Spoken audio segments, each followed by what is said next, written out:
வந்திருக்கிற எல்லாரையும் கர்த்தராகிய இயேசு கிறிஸ்துவின் நாமத்தினாலே நான் வாழ்த்தி வரவேற்கிறேன். இந்த நாளிலும் கூட நம்ம இந்த இடத்துல நம்மளை அவர் கூட்டி சேர்த்திருக்கிறார். இந்த அவருடைய சுத்தமான ஒரு கிருபை. இந்த இடத்துல நம்ம வந்திருக்கிறோம்னா அவர் வந்திருக்கிறார். அவரை பார்த்து வந்திருக்கிறோம். அவங்க சத்தத்தை கேட்டு வந்திருக்கோம். மனுஷர் என்கிட்டயோ யாருக்கிட்டயோ ஒன்றும் இல்லை, யாராலையும் ஒன்றும் பண்ண முடியாது. இந்த சரீரத்துடைய நேரத்தையும் நமக்கு மாற்றுத்திராணி கிடையாது. ஒரு தலையில இருக்கிற முடியோட நேரத்தையும் மாற்ற பெர்மனண்டா மாற்றுறதுங்கிறது அதெல்லாம் முடியாது. சும்மா டெம்பரரியா வேணா எதாவது அடிச்சுக்கலாம். அதனால மனிதர்களுடைய நிலைமை அதுதான். அவங்க இயலாமைகள். தேவன் ஒருவராலே எல்லாம் கூடும்.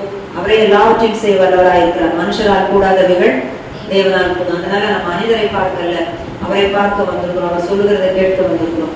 இப்ப நம்ம காலையிலே நிறைய சபைகளில நம்ம என்ன செஞ்சிருக்கோம், நிறைய செய்திகள் கேட்டிருக்கோம், நிறைய வாக்குத்தத்த வசனங்களை எல்லாம் கேட்டு வந்திருக்கிறோம். ஆனால் அவர் வாக்கு பண்ணி இருக்கிற நிறைய காரியங்கள் சீக்கிரத்திலே நிறைவேற போகுது. இன்னும் சொல்ல போனா இந்த வருஷம் எனக்கு தெரிந்த கொஞ்ச நாட்களாவே என்னுடைய மனதில் இருக்கிற ஒன்று, இந்த 2025 அப்படிங்கிறது ரொம்ப ரொம்ப காலமா நான் சொல்லிட்டு இருக்கேன். 2025 இருந்து ரொம்ப முக்கியம். இந்த ஆண்டுல இருந்தே ரொம்ப முக்கியம். நம்ம ஒரு வருஷத்தின் துவக்கத்திலோ இல்ல மற்ற ஒரு ஸ்பெஷலா ஒரு மீட்டிங்லோ என்ன செய்வோம், எதையாவது ஒரு நன்மை எதிர்பார்த்து போறோம். ஒரு வருஷ துவக்கத்துல நம்ம நினைச்சிட்டு இருக்கோம், இந்த ஆண்டு எப்படியாவது இந்த கஷ்டத்துல இருந்து எனக்கு விடுதலை வேணும், இல்லைன்னா ஒரு ஆசீர்வாதத்தை எனக்கு அவர் கூட்டி கொடுக்கணும். ஒரு வீடோ இல்லை என்றால் ஒரு வேலையோ ஒரு திருமணமோ ஏதோ ஒரு நற்காரியத்தை நம்ம எதிர்பார்த்து ஓடிக்கொண்டிருப்போம். ஆனால் தேவன் சில காரியங்களை வாக்கு பண்ணி இருக்கிறார். அது ஆவிக்குரிய வாக்கு தத்தங்கள். இப்ப ஆதியில இருந்தே அவர் சில வாக்கு பண்ணியிருக்காராம். பரிசுத்த ஆவியானவரை குறித்து நமக்கு வாக்கு பண்ணியிருக்காரு. அந்த பரிசுத்த ஆவியானவரை அவர் ஒரு நாளிலே என்ன செய்னாரு, வாக்கு பண்ணின ஆவியானவரை அவரை ஊற்றினார். நம்ம எல்லாரும் பரிசுத்தாவின் அபிஷேகத்தை பெற்றிருக்கிறோம். இப்படி அவருடைய சைட்ல பார்க்கும்போது தேவன் மனிதர்களுக்கு மேன்மையான ஆசீர்வாதங்களை நன்மைகளையும் அவர் வாக்கு பண்ணி இருக்கிறார். இப்பவும் வாக்கு பண்ணி இருக்கிறார். இப்ப நம்ம எதை நோக்கி ஓடிட்டு இருக்கோம்? யோவான் 14 இயேசு சொன்னார் இல்லையா, உலகத்துல உங்களுக்கு உபத்திரம் உண்டு, ஆனாலும் திடன் கொடுங்கள், நான் உலகத்தை ஜெயித்தேன். நான் என்ன செய்வேன், நான் என்னுடைய பிதாவினுடைய வீட்டுக்கு போறேன். அங்க அநேக வாசஸ்தலங்கள் இருக்கு. அங்க போய் உங்களுக்காக ஒரு ஸ்தலத்தை நான் ஆயத்தம் பண்ணி உங்களை என்ன செய்வேன், என்னிடத்துல சேர்த்து கொள்வேன்னு சொன்னார். அப்ப நமக்கு ஒரு இயேசுவின் பிள்ளையாகிய எனக்கு, கிறிஸ்துவின் சரீரமாகிய சபைக்கு ஒரு வாக்கு பண்ணப்பட்டது இருக்கு. நான் சேர்த்துக்குவேன். ஒன்று மரித்தாலும் நம்ம என்ன செய்வோம், வருகையில நம்முடைய சரீரம் எழுவானா நம்முடைய ஆத்மா போயிடும் பரலோராட்சிக்கு. இயேசு எங்க இருக்கிறாரோ அங்க போயிடும். ஆனா மரிக்கல, இயேசு கிறிஸ்து ரகசிய வருகையில வந்துடுறாரு அப்படின்னா நம்முடைய சரீரம் என்ன உயிரோட இருக்கும்போது என்ன செய்யப்படும், நம்ம மறுரூபமாயிரும். அப்படியே நம்மளுடைய ஆவி, நம்முடைய ஆத்மா, சரீரம் 3 எடுத்துக்கொள்ளப்படுது. அதுதான் அது முக்கியம். மரிக்கும் போது சரீரம் மண்ணுக்கு போச்சு, ஆனா உயிரோட இருந்து நம்ம எடுத்துக்கொள்ளப்படுறோம்னா எல்லாமே மொத்தமா எடுத்துக்கிறாரு. சோ மாற்றம் உடனே வந்துருது. இயேசுவை போல மாற்றப்படுகிறோம். அப்படி அது ஒரு வாக்கு தத்துவம். இப்போ அந்த வாக்கு தத்துவம் எப்ப நிறைவேறதுக்கு நாள் என்ன செய்யல, பைபிள்ல சொல்லல. ஆனா இன்னொரு வாக்கு தத்துவம் பண்ணி இருக்கிறாரு. இஸ்ரேலை பொறுத்த வரைக்கும் அவர் என்ன சொல்லியிருக்கிறார், யாக்கோபுவின் உபத்திரம், ஜேக்கப்ஸ் ட்ரபிள், உபத்திரவ காலம், அந்த 7 ஆண்டுகள். ஆனா அது உலகத்துக்கே இஸ்ரேல் பாடுபடணும்னா எல்லாத்துக்கும் பாடுதான். உபத்திரம் வருது. அந்த உபத்திரத்தின் முடிவுல அவர் என்ன சொல்லியிருக்கிறார்னா, இயேசுவினுடைய 2ஆம் பகிரங்க வருகை. ஏன்னா அவர் தன்னுடைய பிள்ளைகளை மீட்கும்படியாக வருகிறார். அவங்க என்ன செய்வாங்கன்னா, அவர் குத்தினவரை அவர்கள் நோக்கி பார்ப்பார்கள். இப்போ அவரை வேண்டான்னு வச்சிருக்காங்க. அவர் ஒரு ஜுதாயிசத்தை தான் அவங்க ஃபாலோ பண்ணிட்டு இருக்காங்களே தவிர அவங்க இயேசுவை ஏற்றுக்கொள்ளவில்லை. மேசியாவாக அவங்க ஏற்றுக்கொள்ளவில்லை. அவங்க ஜுடாயிசம், ஓல்டு டெஸ்டமெண்ட், பழைய டெஸ்டமெண்ட்ல இருக்கிறாங்க, பழைய உடன்படிக்கையில இருக்கிறாங்க. புது உடன்படிக்கை அவங்க ஏற்றுக்கொள்ளவில்லை.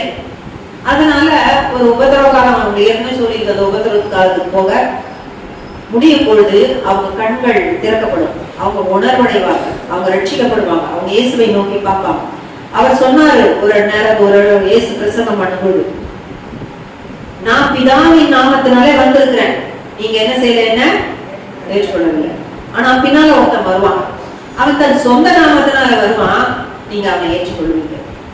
ஆனால் நீங்க எப்போ கர்த்தருடைய நாமத்தினாலே வருகிறவர் ஸ்தோத்தரிக்கப்பட்டவர்னு சொல்றீங்களோ அது வரைக்கும் என்னை காணாதிருப்பீர்கள்னு சொல்லிட்டார்.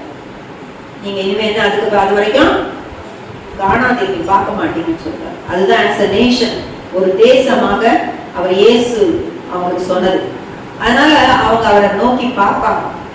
அந்தி கிறிஸ்து சாத்தானுடைய ஒரு இவனா சாத்தானுடைய பேக்கிங்ல என்ன செய்வான், அங்க வந்து ஆலயத்துல தன்னை தேவன் என்று காண்பித்து உட்கார போறான்னு 2 தெசலோனிக்கேயர் 2ஆம் அதிகாரத்துல சொல்லப்பட்டிருக்கிறது. அவன் வந்து உட்கார போறான். அப்பதான் இவங்க நினைப்பாங்க, ஐயோ இவன் மேசியாவே கிடையாது, இவன் ரட்சகன் கிடையாது, நம்முடைய பைபிள்ல சொல்லப்பட்ட நபர் இவன் அல்ல என்று சொல்லி அவங்க உணர்ந்து அவனை எதிர்க்கிற ஒரு காலம் வரும். அப்போதான் அவங்க என்ன செய்வாங்க, தாங்கள் குத்தினவரை அவர்கள் நோக்கி பார்ப்பாங்க. ஏசாயா 53ல சொல்லப்பட்டவர் இந்த இயேசு, அதை புரிந்து கொள்வாங்க. அதெல்லாம் ஒரு நேரம் வருகிறது. அப்போ அதுக்கு நேராதான் இன்னைக்கு என்ன செஞ்சுட்டு இருக்குது, உலகம் போய்கிட்டு இருக்குது. அவங்க நோக்கி பார்ப்பாங்க, அப்போ அவர் வந்துடுறாரு. அப்போ அதுவும் ஒரு வாக்கு தத்துவம் தான். அவர் வருகிறார், அவர் வருகிறார். பகிரங்க வருகை ஒரு வாக்கு தத்துவம். அந்த பகிரங்க வருகைன்ற வாக்கு தத்துவமும் நிறைவேற போகுது. அப்ப நான் என்ன சொல்லுவாங்கன்னா, ஒரு வருஷம் தொடங்குது, இல்ல ஒரு காரியம் நான் சர்ச்சுக்கு வந்திருக்கேன், இல்லைன்னா ஒரு மீட்டிங் போயிருக்கேன்னா நம்ம எப்பவுமே ஏதாவது ஒன்றை எதிர்பார்த்து போகும். ஒரு பாட்டு ஒண்ணு ரொம்ப ஃபேமஸான ஒரு பாட்டு, அது வாலிபர்கள் தான் பாடு. எனக்கு இந்த புதுகாலத்து பாட்டுலாம் ரொம்ப காலமா எனக்கு தெரியாது. அது ஏதோ இப்போ கொஞ்ச நாளா நான் என்ன செய்யறேன், கேட்கிறேன். இப்ப அதை கேட்கும் போது எனக்கு வந்து அவங்க பாடுற விதத்துல என்னால சொல்ல முடியல. ஆனா அதை நான் வந்து உணர்றேன். எப்படி உணர்றேன்னா, எனக்கு ஃபுல்லா எல்லா வேர்ட்ஸும் நான் தெரியும் சொல்ல மாட்டேன், எனக்கு தெரிஞ்ச 1-2 வார்த்தைகள் மட்டும் நான் பேசுறேன், பாடுறேன். அற்புதம் அதிசயம் இந்த ஆண்டு நடக்க போகுது, அற்புதம் அதிசயம் இந்த ஆண்டு நடக்க போகுது, கவலைப்படாத கவலைப்படாத கவலைப்படாத கவலைப்படாத, அற்புதம் தான் நடக்க போகுது, ஆச்சரியமாய் நடக்க போகுது. சூப்பர் நேச்சுரல் ஆண்டு இது, சூப்பர் நேச்சுரல் ஆண்டு, சூப்பர் நேச்சுரல் ஆண்டு இது, சூப்பர் நேச்சுரல் ஆண்டு. தேவராஜ்யம் பேச்சில் இல்ல, தேவராஜ்யம் கருத்தில் உள்ளதே, தேவராஜ்யம் பேச்சில் இல்ல, தேவராஜ்யம் கருத்தில் உள்ளதே. நிறைவேறாத வாக்குத்தத்தங்கள், நிறைவேறாத வாக்குத்தத்தங்கள் இந்த ஆண்டு நடக்க போகுதே, எல்லாமே மாற போகுதே. இயேசுவும் வர போறாரே, இந்த ஆண்டு கூட வருவாரே.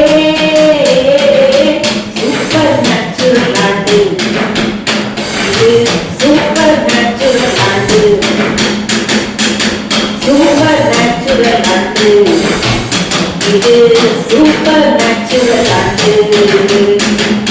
அற்புதம் அதிசயம் இந்த ஆண்டு நடக்க போகுது. ஏசு வந்தா எப்படி இருக்கும், அற்புதம் அதிசயம் இந்த ஆண்டு நடக்க போகுது. கவலைப்படாத கவலைப்படாத கவலைப்படாத கவலைப்படாத, முற்றிலுமா மாற போகுதே, அற்புதங்கள் நடக்க போகுதே. சூப்பர் நேச்சுரல் ஆண்டு இது, சூப்பர் நேச்சுரல் ஆண்டு. சூப்பர் நேச்சுரல் ஆண்டு இது, சூப்பர் நேச்சுரல் ஆண்டு. எல்லாரும் அற்புத அதிசயத்தை எதிர்பார்த்துதான் இதை பாடுவாங்க. ஆனா இதை பாடுனதை கேட்கும் போது எனக்கு எப்படி இருக்குதுன்னா, இது எப்ப சூப்பர் நேச்சுரல் ஆண்டா இருக்கும்னா, இயேசு வராதுன்னா சூப்பர் நேச்சுரல் அல்லேலூயா. அப்ப எல்லா வாக்குத்தான் அவர் சொன்ன வாக்குத்தத்தெல்லாம் நிறைவேறுதுன்னா எப்ப பார்த்தாலும் நம்மளே நினைச்சிட்டு இருக்க கூடாது. எனக்கு இந்த பைபிள்ல எந்த வாக்கு கொடுத்தாரு, அதை கொடுத்தாரு, இதை கொடுத்தாரு, இதுதான் இருக்கும். ஆனா அவருடைய பெரிய வாக்குத்தத்தம் இது. இயேசு சீக்கிரத்துல வரார், தன் சரீரமாகிய சபையை எடுத்துக்கொள்ள வருகிறார். அதுதான் ஒருத்தர் ஒரு பாட்டை கேட்கும் போது அந்த இடத்துல அந்த மனிதனுடைய இருதயத்துல கிரியை செய்யறவர் அவர் தான். எதுவுமே தவறு கிடையாது, எதுவுமே மிஸ்டேக் கிடையாது.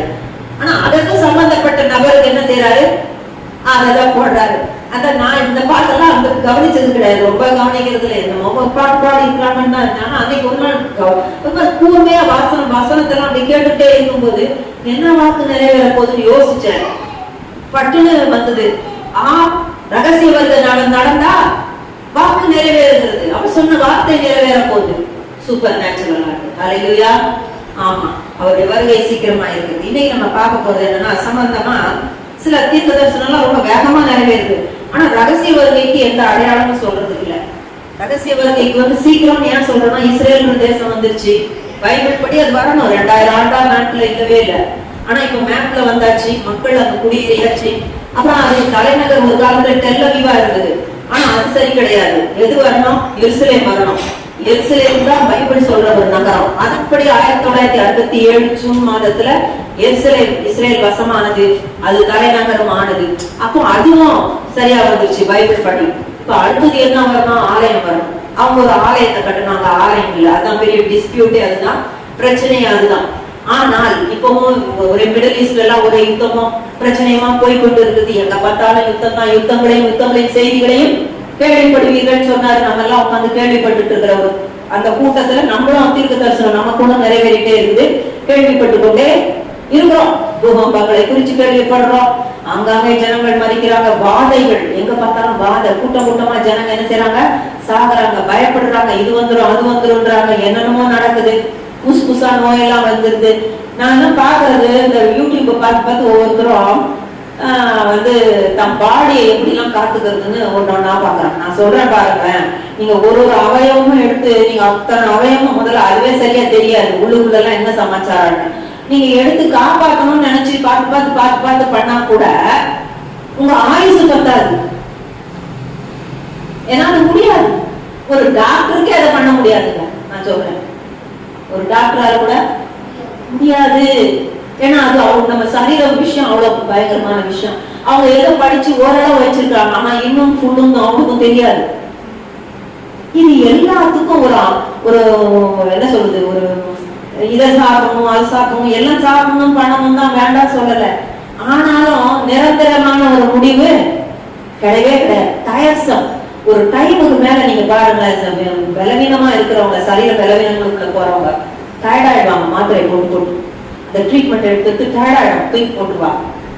சரியா? இதுதான் இந்த உலகத்து நிலைமை. இன்னைக்கு உலகம் இப்படி ஒன்னொன்னையா பார்த்து இதை செய்வோம் அதை செய்வோம் போய்கிட்டு இருக்குது. இவங்க ஒரு நாள் ஒரு காலத்தையும் செய்ய போறது இல்லை. ஆனா ஒரே ஒண்ணுதான் இருக்குது. வேதம் சொல்லுகிறது, இயேசுவினுடைய ரத்தத்தினால தான் முழுசா பூரணமான விடுதலை. அவருடைய தழும்புகளாலதான் ஆரோக்கியம், வேற ஒண்ணுமே கிடையாது. இவருக்குள்ள வந்துட்டா பாதுகாப்பு, இவருக்குள்ள வந்தா நம்ம பராமரிக்கப்படுறோம், எல்லாம் செய்யப்படுறோம். அப்படி இருக்கும் பொழுது இப்ப இன்னைக்கு டைம் முடிச்சு இப்படி வேஸ்ட் பண்ணிக்கிட்டு என்ன செஞ்சுட்டு இருக்காங்க, இந்த சரீரத்தை காப்பாத்துறதுக்காக போய்கிட்டு இருக்காங்க. ஆனா அந்த பைபிளை எடுத்து வாசிச்சா ஒரு மனிதன் தன் ஆவியையும் தன் ஆத்மாவையும் அவன் காத்துக்கொள்ள முடியும். ஆட்டோமேட்டிக்கா சரீரம் சரியா வந்து, சரிங்களா? அப்படி இருக்கிற பட்சத்துல எல்லாம் நிறைவேறிக்கிட்டே வந்துகிட்டே இருக்கு, நிறைவேறிட்டே வந்துட்டு இருக்கு. இது ஜனங்களுக்கு, அதுவும் விசுவாசிகளுக்கு தெரியறதே கிடையாது. அவங்க உலகத்தாரை போல இது என்ன பண்ணலாமா அது என்ன பண்ணலாமா அப்படின்னு சொல்லி அவங்க மைண்ட் அதுக்குள்ள போயிட்டு இருக்கு. அதனாலதான் இயேசு சொன்னாரு, தேவையானது ஒன்றே, மரியாள் தன்னை விட்டு எடுபடாத நல்ல பங்கை தெரிந்து கொண்டாள். மாத்தாள் மாதிரி இதை செய்யறதா அதை பண்றதா இதை நோன்றதா இதை தேடுறதா, பேஸ்புக்ல தேடுறதா, யூடியூபா இன்ஸ்டாகிராமா என்னகிராம எது எல்லாம் தேடியே ஓஞ்சி போகுது. சாலமன் ராஜா சொல்றாரு, அதிக படிப்பு உடம்புக்கு சலிப்பு, ஒண்ணுமே அது பிரயோஜனம் கிடையாது, நம்மள அது வீக் ஆக்கி விட்டுருமா. அப்புறம் ஒரு முறை ஒரு டாக்டர் ஒருத்தர் சொன்னாரு, டாக்டருக்கு படிச்சவங்களுக்கு விசுவாசிக்கிறது ரொம்ப கஷ்டமா. ஏன்னா அவங்களுக்கு ஃபேக்ட்ஸ் தெரிஞ்சு பாத்தீங்களா, பாடி இப்படிதான் ஃபங்க்ஷன் ஆகுது அப்படிதான் ஃபங்க்ஷன் ஆகுதுன்னு. ஆனா அப்படின்னா என்ன அர்த்தம்னா, இந்த இவ்வளவு ஃபேக்ட்ஸ் தெரிந்தாலும் கூட அந்த டாக்டருக்கு என்ன தெரியுது, பைபிள் தான் மெயின். ஒரு சிம்பிள் ஃபெய்த் எல்லாவற்றையும் மாற்றி விடும். இயேசுவின் மேல இருக்கிற ஒரு சின்ன விசுவாசம் யாவற்றையும் மாற்றி போகும். அப்ப இன்னைக்கு உலகத்துல நிறைய பிரச்சனைகள், வியாதிகள் அது இதுன்னு வந்துட்டு இருக்கு. மனிதன் அதற்கான வழிகளை எல்லாம் தேடிட்டு இருக்கான். ஆனா இவைகள் எல்லாம் இயேசு சீக்கிரத்திலே வருகிறான்னு சொல்லிட்டு இருக்குது. ஆனா இவைகளை கொடுத்து நம்ம கேள்விப்படும் பொழுது நாம இதுக்கு என்ன சொல்யூஷன் இது பின்னால போகிறதை விட்டுட்டு நான் என் ஆத்துமாவை ஆயத்தப்படுத்தி இயேசுவை சந்திக்க ஆயத்தம் சொல்லி நம்ம போனோம். அப்படின்னா என்ன அர்த்தம், என்னதான் நடக்குது, யூடியூப் உள்ள அது உள்ள போயிட்டு இது என்ன அது என்ன நோண்டிட்டு இருக்கோமே, பைபிள் சம்பந்தமா தீர்க்க தரிசனம் என்னதான் நிறைவேறுதுன்னு அதை நம்ம நோண்டுறது கிடையாது, அவர்கிட்ட கேட்கறது கிடையாது. அப்படி கேட்கிறவங்களுக்கு, தாகமா இருக்கிறவங்களுக்கு நிச்சயமாக அவர் என்ன செய்வாரு, காண்பித்து கொடுப்பார். இப்ப நான் என்ன சொன்னேன், இஸ்ரேல் வந்துருச்சு, எருசலேம் தலைநகர் ஆயிடுச்சு, ஆலயம் தான் அங்க இல்ல. ஆனா ஆலயம் வரணும்னு சொன்னா ஒரு சிலர் சிம்பிளா பேசுறேன், ஆலயம் கிடையாது அப்படின்னா என்ன, ஆலயம் இல்லை.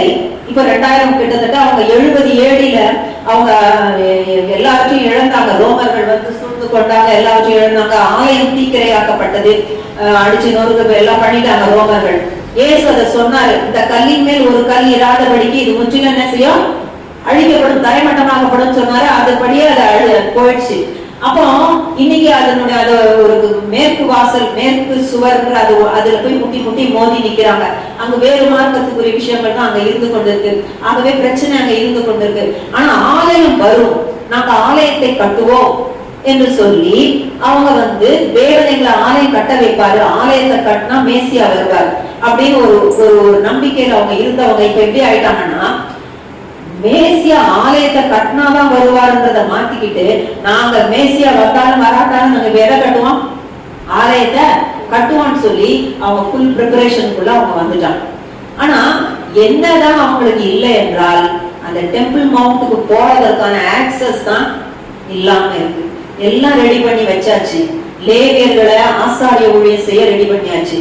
இப்ப ஆலயம் 70 AD முற்றிலுமாக ரோமர்களால அழிக்கப்பட்டது. அப்போ அந்த டைம்ல ஒரு பிரதான ஆசாரியர் இருந்திருப்பான் இல்லையா, அவன் தான் கடைசி ஹை பிரீஸ்ட். அதுக்கப்புறம் எந்த ஹை பிரீஸ்டுமே கிடையாது, அவங்களுக்கு பலிகளோ ஏதோ செலுத்துறதுக்கு ஆலயம் கிடையாது. அவங்க உலகம் முழுவதும் துரத்தப்பட்டாங்க. அதனால போற இடங்களில அவங்க என்ன செய்வாங்க, இந்த தோராவை, அவங்க டோரான்னு சொல்றாங்க, அந்த பழைய ஏற்பாட்டு விஷயத்தை அதை வாசிப்பாங்க. இவ்வளவுதான் அவங்க பண்ணிட்டு இருந்தாங்க. இப்போ வந்து சேர்ந்துட்டாங்க. இப்ப அவங்க என்ன சொல்றாங்க, ஆலயம் கட்ட நாங்க எல்லாம் ரெடி பண்ணிருக்கோம்ல, எங்களுக்கு யார் வேணும், பிரதான ஆசாரியர் இருக்கணும். ஏன்னா பலி செலுத்துறதுக்குன்னு சொல்லி லேவி கோத்திரத்துல இருக்கிறவங்க எல்லாம் ஆசாரியர்களாக நிறைய ட்ரெயின் அப் பண்ணியாச்சு. அப்ப இவங்க என்ன பண்ணாங்க, 2016 டெம்பிள் இன்ஸ்டிடியூட்னு ஒண்ணு இருக்கு, அவங்கதான் ரொம்ப தீவிரமா இருக்கிறவங்க.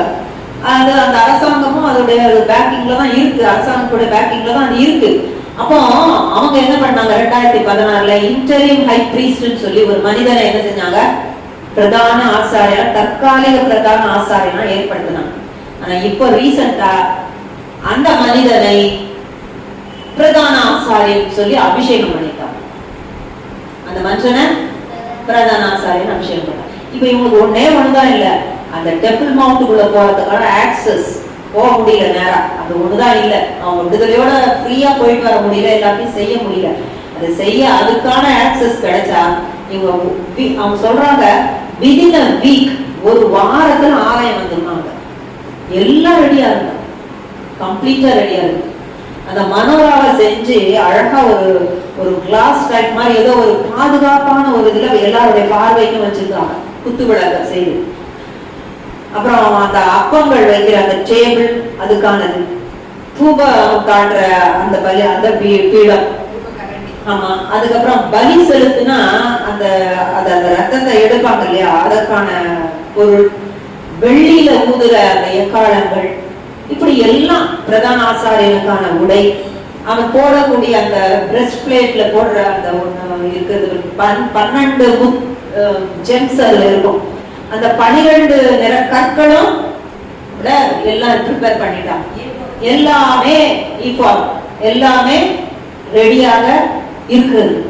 இவங்க அந்த அந்த பிரதான ஆசாரியனுக்கு வந்து பிரதான ஆசாரியன் வந்து இப்ப எப்ப நான் சொல்றேன்னா, ஓசியா தீர்க்கதரிசன புஸ்தகத்துல 3 அதிகாரம் 4ஆம் வசனம் சொல்லுகிறது, இஸ்ரவேல் புத்திரர் அநேக நாள் ராஜா இல்லாமலும், இந்த தீர்க்க தரிசனம் நிறைவேறிச்சு. இந்த 2000 வருஷமா இஸ்ரவேல் புத்திரருக்கு என்ன கிடையாது? ராஜா கிடையாது. அதிபதி இல்லாமலும், எந்த அதிகாரியும் கிடையாது. ஏன்னா இவங்க உலகம் முழுசும் சிதறடிக்கப்பட்டாங்க, இப்பதான் வந்திருக்கிறாங்க. அதன் பிறகு பலி இல்லாமலும், ஏன்னா ஆலயமே இல்லை, ஆலயம் இருந்தா தானே பலி செலுத்துறதுக்கு. உலகம் முழுவதும் சிதறடிக்கப்பட்ட இவர்கள் இத்தனை காலமாக பலி இல்லாமலும் சிலை இல்லாமலும் எதை வர்ஷிப் பண்றதுக்குன்னு சொல்லக்கூடிய, ஏன்னா அவங்க தப்பாய் போயிருந்தாங்க, தவறான விதத்துல போய் வர்ஷிப் பண்ணி கொண்டிருந்தாங்க. தேவன் அதுவும் செய்ய விடாதபடிக்கு என்ன செஞ்சிட்டாரு? பண்ணிட்டாரு. சிலையும் இல்லாமலும் ஏகோர் வஸ்திரம் இல்லாமலும், அதாவது பலி செலுத்திற்கான ஒன்று கிடையாது, தேராவி இல்லாமலும் இருப்பார்கள்னு சொன்ன வார்த்தை நிறைவேறிடுச்சு. இப்போ அடுத்ததுக்கு இவங்க வந்துட்டாங்க, எல்லாம் கூடி வந்துட்டாங்க. இப்ப அடுத்த ஸ்டெப்புக்கு இவங்க என்ன செஞ்சுட்டு இருக்கிறாங்க? வந்திருக்கிறாங்க. அப்போ பின்பு இஸ்ரவேல் புத்திரர் திரும்பி தங்கள் தேவனாகிய கர்த்தரையும் தங்கள் ராஜாவாகிய தாவீதையும் தேடி கடைசி நாட்களில் கர்த்தரையும் அவருடைய தயவையும் நாடி அஞ்சிக்கையாய் வருவார்கள். இப்ப இந்த வசனம் தான் என்ன செய்யணும்? நிறைவேறணும். இவங்க மேசியாவை ஏற்றுக்கொள்ளணும். இதற்கு இடைப்பட்ட ஒரு காலத்துல இந்த ஆலயம் ஒன்று வரப்போகுது. ஆலயத்துக்கு பிரதான ஆசாரியன்னு ரெடியா இருக்கிறாரு. அத பலி செலுத்துற விதங்கள் எல்லாம் அவங்க ஆயத்தம் பண்ணி எப்படி பண்ணணும்னு ட்ரைனிங் கொடுத்து அவங்க ரெடி பண்ணி வைத்து இருக்கிறாங்க. அடுத்தது அந்த பிரதான ஆசாரியன் எந்த வம்சம், எந்த கோத்திரத்துல இருக்கணும்? லேவி கோத்திரம். யாருடைய குடும்பத்திலிருந்து இவங்க எடுத்திருக்கிறாங்கன்னா ஆரோனுடைய வம்சத்திலிருந்து எடுத்திருக்காங்க. ஆரோனுக்கான அந்த டிஎன்ஏ, அந்த குடும்பத்தினுடைய ஒரு டிஎன்ஏ அவங்க கண்டுபிடித்து இந்த மனிதனுடைய டிஎன்ஏ செக் பண்ணி அவங்க வந்து எடுத்திருக்காங்க. சோ இவன் வந்து ஆரோனுடைய கோத்திரத்துல வருகிற ஒரு மனிதன். அந்த மனிதனை இப்ப அவங்க ஏற்றிருக்கிறாங்க. இவருடைய பெயர் வந்து பாரு கோஹன் அப்படின்றது இவருடைய பெயர். இந்த மனிதனை கொண்டு வந்திருக்கிறாங்க. ஆனா இதெல்லாம் ஏன் தேவை, இது ஏன் நிறைவேற, இப்படிதான் நிறைவேற போகுதுன்றத நம்ம ஏன் சொல்றோம்னா, தானியேல் 9ஆம் அதிகாரத்துல அந்தி கிறிஸ்து வருகிறதையும் அவன் 7 ஆண்டுக்கு என்ன செய்வான்? உடன்படிக்கை யார் கூட அவன் பண்ணணும். அப்ப இதெல்லாம் நடக்கணும்னா அதோட அந்தி கிறிஸ்து வந்து பலிகளை நிறுத்துவான்னு இருக்கு. அப்ப இதெல்லாம் தானியேல் தீர்க்கதரிசனம் சொல்லப்பட்டதெல்லாம் நிறைவேறணும்னா நிச்சயமாக ஒரு பிரதான ஆசாரியனாக இருக்கணும். பிரதான ஆசாரியனும் இருக்கணும், ஆலயமும் இருக்கணும், பலியிடுற முறையும் இருக்கணும். அப்ப இப்ப நம்ம ரொம்ப க்ளோஸா இந்த தீர்க்க தரிசனம் எல்லாம் நிறைவேற காரியத்துக்குள்ள நம்ம வந்துட்டோம். ஆனா இவனை பிரதான ஆசாரியன் என்று இவங்க ஏற்றுக்கொள்றாங்க. உங்களுக்கும் எனக்கும் தெரியும், நம்ம ஆராதிக்கிற இயேசுவே நித்திய மகா பிரதான ஆசாரியன். இவர் நித்திய பிரதான ஆசாரியன். இவர் நித்திய பிரதான ஆசாரியன். சங்கீதம் 110 அதான் சொல்லியிருக்கு. எபிரேயர்ல முழுதும் நம்ம அதெல்லாம் பார்க்கிறோம். இவர் மெல்கிசேதேக்கு முறைமையின்படி வந்தவர். இயேசு லேவி கோத்திரம் அல்ல, இயேசு யூதா கோத்திரம். யூதா கோத்திரத்திலிருந்து ராஜாக்கள் எழும்புவார்கள். செங்கோல் யூதா கோத்திரத்தை விட்டு நீங்காது என்று இருக்கிறது. அது இயேசுவை தான் குறிக்குது. அப்போ யாக்கோபுக்கு தேவன், யாக்கோபு மூலமாக தேவன் யூதாவை இவ்விதமாக ஆசீர்வதித்தார். இந்த யூதாவுக்குள் இந்த மேசியாவின் வருகை ஏற்கனவே சொல்லப்பட்டது. அது எத்தனை பல ஆண்டுகளுக்கு, 900 ஆண்டுகளுக்கு முன்னால அது சொல்லி ஆயிடுச்சு. அப்ப அதன்படி அந்த மெல்கிசேதேக்கு முறைமையின்படி இவர் நீதியின் ராஜா, இவர் சமாதான பிரபு, இவரே நித்திய பிரதான ஆசாரியன். அப்ப இவங்க தங்களுக்கு ஒரு பிரதான ஆசாரியனை ஏற்படுத்துகிறபடினாலே இஸ்ரேல் வஞ்சிப்புக்குள்ளாக கடந்து போகும். இவர்கள் வஞ்சிக்கப்பட்டு போவார்கள். அதனாலதான் அந்தி கிறிஸ்து ரொம்ப ஈஸியா வந்துருவான். ஆமா, அப்படின்னா ஆல்ரெடி அவன் இருக்கான். அதே மாதிரி 2 தீர்க்கதரிசிகள்னா அவன் 2 தீர்க்கதரிசிகள் இருக்கிறாங்க. அவ்வளவுதான், வேற ஒண்ணும் கிடையாது. எங்கேயோ ஒரு இடத்துல அவர்கள் வந்து யூதர்கள். அவங்க யாரு? யூதர்கள். அவங்கள வந்து இஸ்ரேல் சம்பந்தப்பட்டவங்க. அவங்க இஸ்ரேல்ல இருப்பாங்க. அவங்க அங்க இருந்து இந்த காரியங்கள்லாம் தீர்க்க தரிசனம் சொல்லுவாங்க, எல்லாம் நடக்க போகுது. அப்ப இதெல்லாம் எங்கேயோ இருந்து கொண்டே இருக்கு. ஆனால் இப்ப இதெல்லாம் டக்குன்னு நடக்காதபடிக்கு ஒரு ஆக்சஸ் தான் வேணும் அவங்களுக்கு, ஒரு டெம்பிள் மவுண்ட்டுக்கு போக. அது நடக்காதபடிக்கு எது தடை பண்ணி கொண்டிருக்கணும்? பரிசுத்த ஆவியானவர். அதனாலதான் 2 தெசலோனிக்கேயர் 2ஆம் அதிகாரத்துல நம்ம வாசிக்கும் போது அந்த அக்கிரமக்காரனுடைய வருகை எல்லா வஞ்சகத்தோட எல்லா மாதிரி இருக்கும். ஆனாலும் அவன் வராதபடிக்கு யார் தடை பண்ணுகிறார்? தடை செய்கிறவன் அவர் தான் இருக்கணும். அந்த வசனத்தை வேணா நம்ம வாசிச்சுவோம்.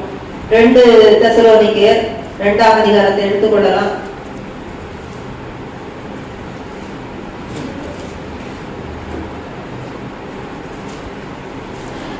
ஹல்லேலூயா. 7ஆம் வசனம், அதாவது 6ல இருந்தே படிக்கிறேன். அவன் தன் காலத்திலே வெளிப்படும்படிக்கு இப்பொழுது அவனை தடை செய்கிறது இன்னது என்றும் அறிந்திருக்கிறீர்களே என்றார் பவுல். தடை செய்கிறது என்னன்னு உங்களுக்கே தெரியும் சொல்றாரு. அப்படின்னா இந்த பீப்புள் கிட்ட, இந்த சபையார் கிட்ட பவுல் அதிகமாக இவைகளை குறித்து எல்லாம் பேசி என்ன செஞ்சிருக்கிறாரு? சொல்லி கொடுத்திருக்கிறாரு. மறுபடியும் ஞாபகம் தான் படுத்துறாரு. அதை நீங்க அறிஞ்சிருக்கிறீங்கன்னு சொல்றாரு, தெரியும்னு சொல்றாரு. ஆனா நம்மளால இன்னைக்கு சர்ச்சில் என்ன செய்யறாரு? அப்படி சொல்ல முடியாது, சொல்ல முடியாது. ஆனா சிம்பிளா சொல்லிடுவாங்க, எங்களுக்கு யாருமே கத்து கொடுக்கலன்னு எல்லாரும் சொல்லிடுவாங்க. ஆனா பைபிள்ல எல்லாம் இருக்குதான், படிச்சு தெரிஞ்சுக்கணும். அக்கிரமத்தின் ரகசியம் 7ஆம் வசனம், அக்கிரமத்தின் ரகசியம் இப்போதே கிரியை செய்கிறது, ஆனாலும் இப்பவும் அது கிரியை செஞ்சுட்டு தான் இருக்குதுன்றாரு. இந்த பிசாசினுடைய காரியங்கள் எல்லாம். ஆனாலும் தடை செய்கிறவன் நடுவிலிருந்து நீக்கப்படும் முன்னே அது வெளிப்படாது. நீக்கப்படும் போது 8ஆவது வசனம், அந்த அக்கிரமக்காரன் வெளிப்படுவான். அப்புறம் அவனை கர்த்தர் என்ன செய்வாரு? தன் வாயின் சுவாசத்தினாலே அழித்து தம்முடைய வருகையின் பிரசன்னத்தினாலே நாசம் பண்ணுவார். இந்த நாசம் பண்றவா அவன் நாசம் பண்ணப்படும்படியாக வருகிறான். இயேசு அவனை நாசம் பண்ணி போடுவார். இததான் வெளிப்படுத்தல் 17 சொல்லுகிறது. அவன் நாசமடைய போகிறவன் அவனை குறிச்சு சொல்லிருக்கோம். அவனுக்கு அதான் டைட்டில், நாசமடைய போகிறவன். நான் கொடுத்துருக்க டைட்டில், பைபிளுடைய வார்த்தை அது, அதைதான் சொல்லணும். அதுக்கு பதிலா எல்லாரும் அந்தி கிறிஸ்துவரா, ஐயோ அந்தி கிறிஸ்துவரா, ஐயோ அந்தி கிறிஸ்துவரா, இப்படிதான் எல்லாருக்கும் என்ன இருக்குது? பயம் இருக்குது. ஆனா பைபிள் சொல்லுது அவன் நாசமடைய, அவன் வெளிப்பட்டு நாசமடைய போகிறவன். சரி, அப்போ இன்றைக்கு ஆவியானவர் சபையை நடத்துகிறவர், ஆவியானவர் தேவனுடைய பிள்ளைகளை நடத்துகிறவர். அப்போ இந்த ஆவியானவர் எல்லாத்தையும் என்ன செஞ்சுட்டு இருக்கிறாரு? தடுத்து கொண்டிருக்கிறார். சர்ச் எல்லாவற்றையும் தடுத்து கொண்டிருக்கிறது. சபையினுடைய சபையினுடைய இந்த காரியத்தை பாதாளத்தின் வாசல்கள் மேற்கொள்ள முடியாது. ஏன்னா அந்த வாக்கு தத்துவம் இருக்குது, சர்ச்சுக்கு அந்த வாக்கு தத்துவம் இருக்குது. இப்ப ஆன்டி கிரைஸ்ட் வந்தா நிறைய பரிசுத்தவான்கள் ஒப்பு கொடுக்கப்படுவாங்க. எந்த இடத்துலயுமே சபை ஒப்பு கொடுக்கப்படுமே இல்லை. ஒரு இடத்துல கூட சர்ச் ஒப்பு கொடுக்கப்படும் கிடையவே கிடையாது. ஆனால் வெளிப்படுத்தல சொல்லியிருக்கிறது பரிசுத்தவான்கள் ஒப்பு கொடுக்கப்படுவார். நம்ம இது முழுதும் எழுதி படிக்கும் போது, நியூ டெஸ்டமெண்ட்டை வாசிக்கும் போது சபை சபை சபை கிறிஸ்துவின் சரீரம் ஆகிய சபை, இப்படிதான் நம்ம வாசிக்கிட்டே வருவோம். அதே பழைய ஏற்பாட்டு விசுவாசிகளை சொல்லும் பொழுது விசுவாசிகள் பரிசுத்தவான்கள்னு சொல்றோம். புதிய ஏற்பாட்டில் பரிசுத்தவான்கள் சொல்றோம். ஆனாலும் எப்பவுமே பேசும்போது கலெக்டிவா தான் கிறிஸ்துவின் சரீரமாகிய சபைன்னு தான் நம்ம சொல்லிக் கொண்டேதான் நம்ம இருக்கிறோம். சோ மொத்தத்துல நம்ம பார்த்தோம் சொன்னா பாதாளத்தின் வாசல்கள் சபையை மேற்கொள்ளுவது இல்லை. இந்த வார்த்தைக்கு வேற வார்த்தை ஒருத்தருமே சொல்ல முடியாது. இதுதான் சத்தியம். ஆகவே ஆன்டி கிரைஸ்ட் ஓவர் பவர் சர்ச்சை பண்ணுமா என்பது எனக்கு தெரிந்து சர்ச் முழுவதையும் தேவன் அவிதமாக ஒப்பு கொடுக்க மாட்டார்னு நான் நினைக்கிறேன். ஏன்னா அவன் மேற்கொள்ளுவதற்காக அவன் வருகிறான் தான் பைபிள் சொல்லுது. வெளிப்படுத்தல் 13 நம்ம வாசிச்சா வெளிப்படுத்தல் 13 நம்ம எடுத்துக்கொள்வோம். பலதரப்பட்ட அபிப்பிராயங்கள் உண்டு. ஆனாலும் கூட சிலது நம்ம யோசிச்சு பார்க்கணும். அதுல என்ன போட்டிருக்கோம்னா, அவன் எல்லாரையும் என்ன செய்வானா, 42 மாதம் யுத்தம் பண்ண அதற்கு அதிகாரம் கொடுக்கப்பட்டது என்று சொல்லி இருக்கிறது. அவன் பேர் கொள்ளுகிறவனாக அவன் வருகிறான். எதுல வருகிறான்? வெளிப்படுத்தல் 6ஆம் அதிகாரத்தை நம்ம பார்க்கும் பொழுது 2ஆம் வசனம், இதோ ஒரு வெள்ளை குதிரை கண்டேன், அதன் மேல் ஏறி இருந்தவன் வில்லை பிடித்திருந்தான், அவனுக்கு ஒரு கிரீடம் கொடுக்கப்பட்டது. அவன் ஜெயிக்கிறவனாகவும் ஜெயிப்பவனாகவும் புறப்பட்டான். ஆனா சர்ச்சை குறிச்சு என்ன வாக்குத்தத்தம்னா, அவருடைய பிள்ளைகள் இயேசு கிறிஸ்துவினால எல்லா இடத்துல என்ன செய்வாங்களா, எவ்விடத்திலும் நம்மை ஜெயம் சிறக்கப்படுகிற தேவனுக்கு ஸ்தோத்திரம். எல்லா இடத்திலும் கிறிஸ்துவின் சரீரமாகிய சபைக்கு ஜெயம் தான் இருக்குது, எங்குமே தோல்வியே கிடையாது. ஆனா ஆன்டி கிரைஸ்ட பொறுத்த வரைக்கும் அவன் ஜெயிக்கிறவன் என்று வேதம் சொல்லுகிறது. அவன் ஜெயிக்கிறவனாகவும் அவன் ஜெயிக்கிறவனாகவும் ஜெயிப்பவனாகவும் புறப்பட்டான். அப்படின்னா ஜெயிக்கிறவனாவே வரா. இன்னும் ஃபியூச்சர்ல போக போக ஜெயித்துக்கிட்டே போறான். ஜெயிப்பவனா போய்கிட்டே இருக்கு. ஜெயிக்கிறவன் ஜெயிப்பவன் அப்படி இருக்குன்னு சொல்லி அவனை குறிச்ச வார்த்தை அப்படி சொல்லிட்டு எல்லாரும் ஒப்பு கொடுக்கப்படுகிறார்கள்னு சொல்லி எல்லாரும் ஒப்பு கொடுக்கப்படுறாங்க. ஈவன் அந்த தீர்க்க தரிசிகளை குறிச்சு சொல்லும் பொழுது கூட அவங்க தீர்க்க தரிசனம் சொல்ற அந்த நாட்கள் முடிந்த பிறகு பாதாளத்திலிருந்து வருகிற மிருகம் அவங்களை என்ன செய்ததான் மேற்கொண்டதுன்னு தான் மேற்கொள்ளும். அதுக்கப்புறம் இவங்களுக்கு அந்த பவர் இருக்காது. இந்த சென்ஸ் என்ன, ஒப்பு கொடுக்கப்பட்டுறாங்க. அவங்களும் அந்த இடத்துல ரத்த சாட்சி போலதான் அவங்க அந்த இடத்துல மறிக்கிறாங்க. நம்ம வாசிக்கலாம் 11ஆம் அதிகாரத்துல வெளிப்படுத்தல் 11ல நம்ம பார்ப்போம்னு சொன்னா,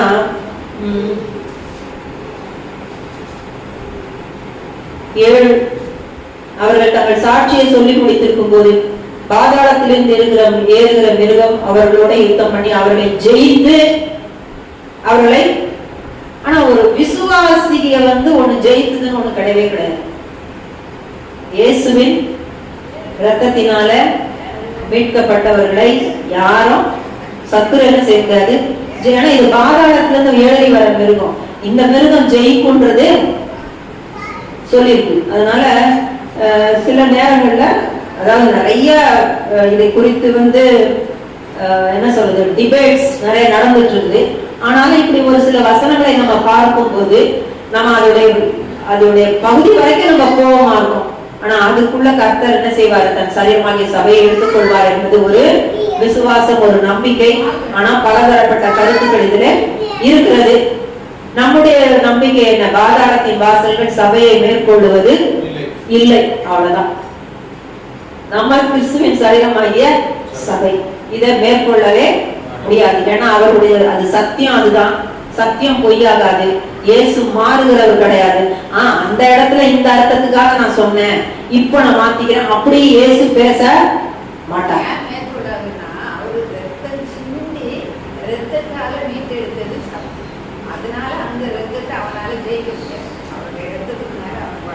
அதான் சர்ச் இல்ல, சர்ச்சுன்றதே இருக்காது. ஏன்னா ஆலயம் அங்க எழும்புதுன்னா கிறிஸ்துவின் சரீரமாகிய சபையை இருக்க முடியாது. ஏதாவது ஒண்ணுதான் இருக்கணும். ஆலயம்னு வந்துச்சுன்னா ஃபாதர் காட் தான் அவங்க வர்ஷிப் பண்ணுவாங்க. ஏன்னா மகாபரிசுத்த ஸ்தலத்துக்குள்ள போனது இந்த ஃபாதர் காடால கொண்டு வரப்படுறவங்க தான் இந்த 2 தீர்க்கதரிசிகள். இவங்க டைரக்டா அவருடைய ஊழியக்காரரா ஊழியம் செஞ்சுக்கிட்டே இருப்பாங்க. அதெல்லாம் இருக்கு அதுல பைபிள்ல. அதனால சர்ச்சுன்ற இது ஒண்ணு வந்ததுன்னா ஆலயம்ன்ற ஒண்ணு அங்க இருக்காது.